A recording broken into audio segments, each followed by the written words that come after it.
mpaka wakati huu baadhi ya vyanzo vinathibitisha kabisa kwamba Depu ameshajiunga na Young Africans, kwa maana tayari amesha sign contract.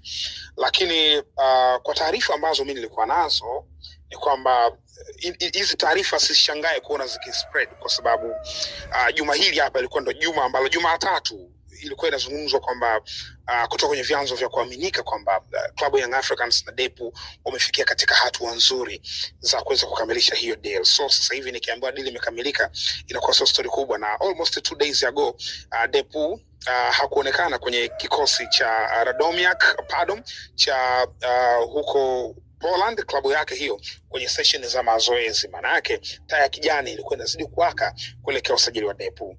Depu ni nyota ambaye tumewahi kumzungumzia hapa, lakini ni nyota ambaye ametoka nyumbani Angola, umri wa miaka 25, leo ndo ametimiza umri wa miaka 26 kwa maana ya Januari 8.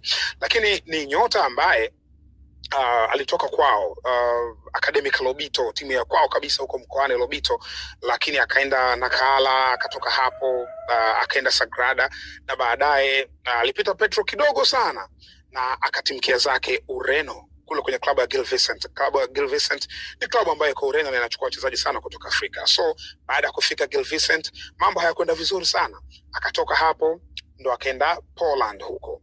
Baada ya kuwa Poland sasa hana namba za kutisha akiwa barani Ulaya, lakini ni mchezaji ambaye licha kwamba huko barani Ulaya alikuwa atokee kwenye namba afanye vizuri, lakini ilikuwa akirudi kwenye timu ya taifa akikutana na Pedro Gonçalves, huyu kocha wa Young Africans, ilikuwa ni Depu tofauti. Alikuwa anacheza vizuri kabisa na alikuwa anascore mabao. Mfano msimu mwaka jana tu 2025 finali zile za Kosafa kuelekea CHAN kwenye maandalizi, alikuwa top scorer, alifunga mabao ikiwa ni muendelezo yeye kufanya vizuri katika CHAN, sababu CHAN iliyopita alikuwa mfungaji bora, CHAN iliyofuata mbele pia akawa mfungaji bora. Kwa hiyo maana yake nini? Pedro Gonçalves, huyu kocha wa Young Africans, ni kocha ambaye anafahamu password, anafahamu namna ya kumfungua Depu aoneshe makali yake. So Young Africans wapata mchezaji mzuri, ikiwa tayari Andy Bobo Aboyeli imeshathibitika kwamba ameondoka kwenye kikosi hicho baada ya mkataba wake wa mkopo kuyeyushwa, kwa sababu alikuwa na mkopo wa mwaka mmoja. Lakini Young Africans wameona kuna kila sababu ya kumuongeza Depu ambaye alitakiwa na kocha mwenyewe Pedro Gonçalves Soares.